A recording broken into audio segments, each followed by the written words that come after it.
We'll talk about that later on in the class. Oops, losing my microphone here.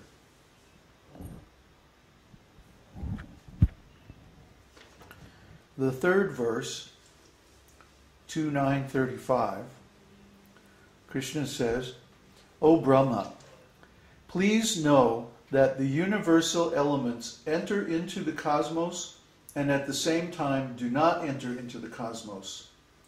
Similarly, I myself also exist within everything created, and at the same time I am outside of everything. Well, now you might say, well, this is illogical. And it is illogical according to material logic, Aristotelian logic. We have a whole bunch of podcasts on the subject of logic. If you go to the main podcast page on our site, you can find these podcasts which are called spiritual logic or transcendental ontology. Those two podcast series talk about material logic, which is also called Aristotelian logic, and spiritual logic, which is also called transcendental logic. The difference is that in material logic, two objects are either the same or they're different. See? So if Kṛṣṇa says the universal elements enter into the cosmos, according to material logic, they can't also be outside the cosmos or not enter into the cosmos. Similarly, if he says, I myself also exist within everything created, he can't say, and I'm also outside. You see? But that's material logic, and that doesn't work or doesn't apply to spiritual objects and persons. So when Kṛṣṇa speaks about his position or his condition or his relationship with the material energy, he's not using material logic. He's using spiritual logic. And in spiritual logic, it's quite possible for something to be the same as and different from something else at the same time. And this is the basis of our philosophy. Lord Chaitanya called this philosophy Achintya Bheda Bheda Tattva. Bheda means different. So, or difference. So, Bheda, Bhed means different and non-different. Same and different at the same time. And it's achintya, it's inconceivable. Don't try to figure it out, you just drive yourself nuts. If Kṛṣṇa says that I am in the cosmos, in the creation, and at the same time I'm outside the creation, that's fine. He can do that because he's God. There's no problem. Whether we understand it or not, it's not important. That's not the issue. We could understand or not understand. But Kṛṣṇa is inside of everything and outside of everything. Kṛṣṇa is present here in the material world, everywhere. Certainly he's present by his energy, and he's also present by his will in the material laws of nature and so on. But at the same time, he's outside of everything because this material creation is temporary and he is eternal. He already said he exists before this creation. Everything in this creation is him, and then after this creation only he will remain. So actually only he alone exists and everything else is just a product of his energy. Yet at the same time he is aloof from everything. See, he's not attached. When the material world is destroyed and the energy is reabsorbed into him, he's not affected. See, none of this affects him. Creation, maintenance, dissolution, modes of material nature, material activities, none of this has any effect on Kṛṣṇa. And actually none of it has any effect on us either. Except we identify with the body and the mind. And the body and mind are affected by material conditions. And so we think that we're affected, but actually we're not affected at all. because we're spirit souls. We're eternal like Kṛṣṇa. We have similar spiritual qualities to Kṛṣṇa. The difference is we are atomic spiritual entities, and he is an infinite spiritual entity. You see? So we come under the influence of material energy simply because we think we do. And the root of that thought is the idea that we're independent from God. As soon as we want to have an independent existence or independent activities from Kṛṣṇa, then we fall into this material illusion. Well, if I'm independent, then I have to go to the material world, and that means I need a material body. And that means I am my body, and therefore I get subject to conditions applied to the body.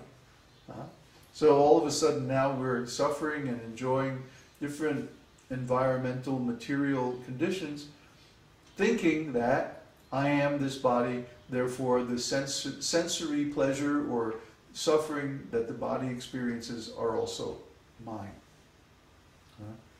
So this idea of I and mine in the material world is the root cause of all our suffering. And Kṛṣṇa here gives the key to getting out. To understand that we are in the material world, but at the same time we're not in the material world. Just like Kṛṣṇa. We're within everything, but at the same time we're outside of everything. It's just a point of view. And by your will, you can accept either point of view. You can accept the point of view that I am my body and whatever happens to the body affects me. Or you can say, I'm independent of this body. I'm just riding in this body, like Kṛṣṇa says. That in 1833, Bhagavad Gita 1833, Kṛṣṇa says, the body is like a machine made of material energy. And the soul is just riding in it. That's the actual position. When we realize that, then we become free of the sufferings and enjoyments of the material body. Somebody might say, well, I don't mind the enjoyments, but the sufferings, are bad. So I'll just be detached for the suffering, but then I'll come back and enjoy the enjoyment. No, it doesn't work that way. That's a rascal. Either you are this material body or you're not this material body. Now make up your mind. Because if you become detached from the material body, then you're detached from everything. The suffering and the enjoyment. You can't have it both ways. So finally, Kṛṣṇa says in 2.9.36, a person who is searching after the supreme absolute truth, the personality of Godhead, must certainly search for it up to this, in all circumstances, in all space and time, and both directly and indirectly. This is a sweeping statement. This is a huge statement. If you want to know the truth, then you have to search out the Supreme Personality of Godhead. You ultimately have to come face to face with Kṛṣṇa. Kṛṣṇa is the absolute truth. He is the fundamental truth or nature of existence that never changes. He is the supreme cause. All other causes are indirect causes that emanate from him. So if we want to have a happy life, if we want to have self-realization, if we want to understand the supreme absolute truth, we have to realize Kṛṣṇa. And of course, that's pretty easy to do. All we have to do is chant his holy name and follow his instructions. So, actually, I was thinking this the other day.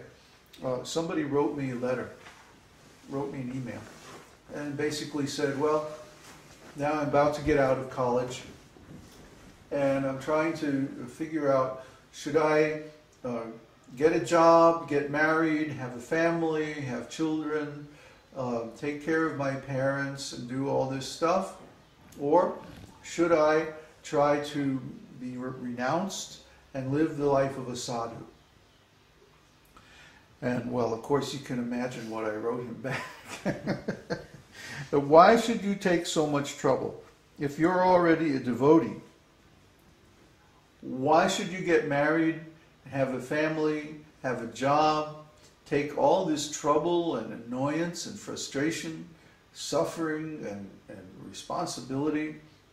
This is so hard. Yes, you can be a devotee under those conditions. And there are many devotees who are householders and have family and like that.